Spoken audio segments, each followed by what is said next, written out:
नमस्कार, मैं सपना ठाकुर और आप देख रहे हैं लाइव न्यूज दिल्ली। आइए रुक कर लेते हैं लाइव न्यूज दिल्ली की सुर्खियों की ओर।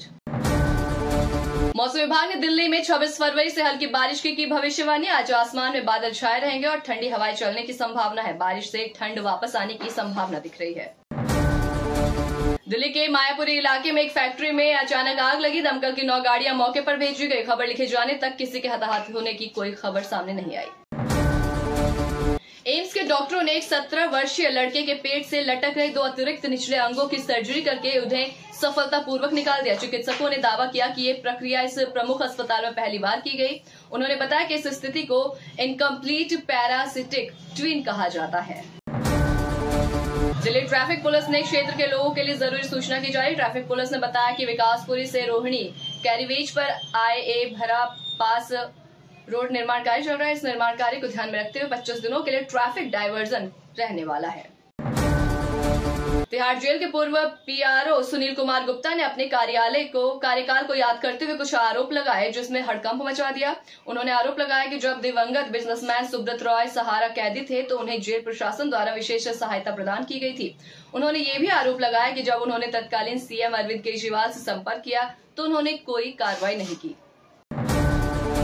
दिल्ली पुलिस ने एक व्यक्ति को गिरफ्तार किया जो खुद को यूट्यूबर बताकर लोगों को ब्लैकमेल करता था। आरोपी लोगों को प्राइवेट वीडियो सोशल मीडिया पर शेयर करने की धमकी देता था। दिल्ली विधानसभा में आज सीएजी रिपोर्ट पेश की गई। इसे लेकर दिल्ली की पूर्व सीएम और दिल्ली विधानसभा में नेता प्रतिपक्ष आतिशी ने कहा, इस रिपोर्ट ने हमारी बात को पुख्ता कर दिया है। शराब की कितनी बिक्री हो रही है, इसमें भ्रष्टाचार है। ये रिपोर्ट बताती है कि 28% से ज्यादा भ्रष्टाचार ठेकेदारों द्वारा किया जा रहा था और पैसे दलालों की जेब में जा रहे थे। दिल्ली विधानसभा सत्र में सीएजी की रिपोर्ट पेश की गई और उसका असर एमसीडी सदन में भी देखा गया। सदन में भाजपा और आम आदमी पार्टी के सदस्य आपस में भिड़ गए, टेबल पर चढ़कर नारेबाजी की। कल सत्र की शुरुआत आप विधायकों के हंगामे से हुई, जिसके बाद विधानसभा अध्यक्ष ने 22 आम आदमी पार्टी के विधायकों को सस्पेंड कर दिया। सदन में आज दिल्ली में हुए कथित शराब घोटाले की सीएजी रिपोर्ट पेश की गई। सीएम रेखा गुप्ता ने सदन के पटल पर सीएजी की रिपोर्ट रखी।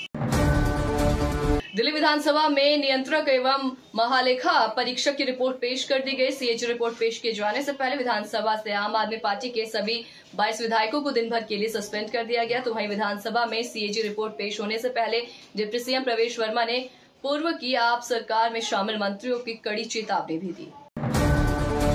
इस वक्त की अहम खबर, दिल्ली विधानसभा सत्र का दूसरा दिन मंगलवार को था। वहीं मुख्यमंत्री रेखा गुप्ता ने शराब नीति से जुड़ी कैग की रिपोर्ट पेश की। 14 कैग रिपोर्ट में से पहली कैग रिपोर्ट विधानसभा में रखी गई है। वहीं कैग रिपोर्ट में कई बड़े खुलासे भी किए गए। इस रिपोर्ट के मुताबिक आम आदमी पार्टी की न्यू एक्साइज पॉलिसी से दिल्ली सरकार को लगभग 2002.68 करोड़ रुपए का घाटा हुआ है। वहीं इसके उलट आप विधायक और विधानसभा में नेता प्रतिपक्ष आतिशी ने कहा कि अगर दिल्ली में नई आबकारी नीति को बेहतर तरीके से लागू किया जाता है तो राजस्व 11,000 करोड़ रुपए को पार कर सकता था। आतिशी ने पंजाब का जिक्र करते हुए कहा कि वो पर लागू नई आबकारी नीति से राजस्व में 65% की वृद्धि हुई है। उन्होंने कहा, आज आबकारी नीति पर कैग रिपोर्ट विधानसभा में रखी गई।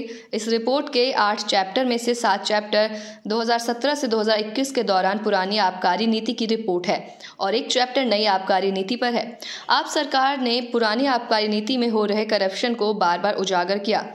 शराब के दाम को इन्फेक्ट किया जाता था।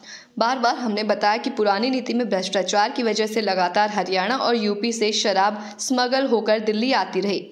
आज इस कैग रिपोर्ट ने आपकी उस बात पर मोहर लगा दी है। वहीं सीएजी रिपोर्ट में कहा गया है कि विभिन्न चीज़ों से अलग अलग राशियों का नुकसान हुआ, जैसे नॉन कन्फर्मिंग वार्ड्स में रिलेट दुकान न खोलना, सिलेंडर लाइसेंस का फिर से टेंडर का ना करना, कोविड-19 का हवाला देते हुए आबकारी विभाग की सलाह के बावजूद जोनल लाइसेंसीधारियों को शुल्क छूट देने से और क्षेत्र लाइसेंसधारियों से सही तरीके से जमा राशि एकत्र न करने से का नुकसान हुआ है। नई शराब नीति में पहले एक व्यक्ति को 1 लाइसेंस मिलता था, लेकिन नई नीति में एक शख्स 2 दर्जन से ज्यादा लाइसेंस ले सकता था। वहीं पहले दिल्ली में 60% शराब की बिक्री 4 सरकारी कॉरपोरेशन से होती थी, लेकिन नई शराब नीति में कोई भी निजी कंपनी रिटेल लाइसेंस ले सकती है। शराब बिक्री का कमीशन 5% से बढ़ाकर 12% किया गया। थोक का लाइसेंस शराब वितरण और शराब निर्माता कंपनियों को भी दे दिया गया।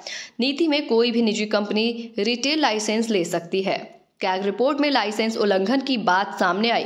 नई शराब नीति दिल्ली आबकारी नियम 2010 के नियम 35 को लागू करने में सफल रही, जिसके कारण ऐसे थोक विक्रेताओं को लाइसेंस दिए गए जो मैन्युफैक्चरिंग में इंटरेस्टेड थे या रिटेलर से संबंध रखते थे। इससे पूरी लिकर सप्लाई चेन प्रभावित हुई, जिसमें मैन्युफैक्चरिंग, होलसेलर और रिटेल के लाइसेंस के बीच कॉमन बेनिफिशियल ओनरशिप हो गई।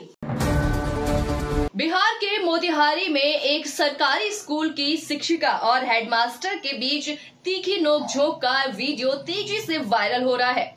इस वीडियो में पूरा बवाल मोबाइल और वीडियो बनाने को लेकर चल रहा है। आप वीडियो में साफ देख सकते हैं और इसमें साफ दिखा भी रहा है कि शिक्षिका लगातार हेडमास्टर से अपना फोन वापस करने की मांग कर रही है, लेकिन हेडमास्टर किसी भी हालत में फोन देने को तैयार नहीं है। ये पूरा विवाद मोतिहारी के कोटवा प्रखंड के अहिरोलिया पंचायत स्थित मध्य विद्यालय में मिड डे मील को लेकर है। वीडियो में अपना मोबाइल वापस मांग रही शिक्षिका का आरोप है कि उसने स्कूल में परोसे जा रहे मिड डे मील की घटिया क्वालिटी को अपने मोबाइल में रिकॉर्ड कर रही थी, लेकिन उसे वीडियो बनाते देख महिला रसोइया ने पहले उसे रोकने की कोशिश की और फिर हेडमास्टर से उसे रोकने की कोशिश करने लगे। लेकिन जब शिक्षिका ने वीडियो बनाना जारी रखा तो हेडमास्टर ने उसका फोन छीन लिया और अपने कार्यालय में चले गए। इस घटना के बाद शिक्षिका ने डीईओ कार्यालय, स्थानीय थाना प्रखंड और पटना शिक्षा विभाग को लिखित शिकायत भेजी है। शिक्षिका का कहना है कि स्कूल में मिड डे मील में परोसे जाने वाले खाने की गुणवत्ता ठीक नहीं है, साथ ही मिड डे मील के लिए बनाए गए मेन्यू का भी पालन नहीं किया जाता है। इसका वीडियो बनने पर विवाद बढ़ गया। शिक्षिका ने कहा कि उनके साथ ऐसा सिर्फ इसलिए किया गया क्योंकि उन्होंने उनके खिलाफ आवाज उठाई थी। शिक्षिका उत्तर प्रदेश की रहने वाली है और फरवरी 2024 में बीपीएससी की परीक्षा पास करने के बाद अहिरोलिया स्कूल में सेवा देने आई थी। वहीं आपको साथ ही ये भी बता दें कि सारा विवाद जो है वो फ़ोन में वीडियो कैद करने को लेकर हुआ था, जो कि मिड डे मील में अच्छी गुणवत्ता को नहीं दर्शा रहा है। तो ऐसी तमाम छोटे बड़ी खबरों से जुड़ने के लिए देखते रहें लाइव न्यूज दिल्ली और अपनी खबरें दुनिया तक पहुंचाने के लिए हमारी वेबसाइट www.livenewsdelhi.com पर संपर्क करें। नमस्कार। अभी सब्सक्राइब करें हमारे चैनल लाइव न्यूज दिल्ली को और साथ में बेल आइकन दबाना ना भूलें। Live news Delhi.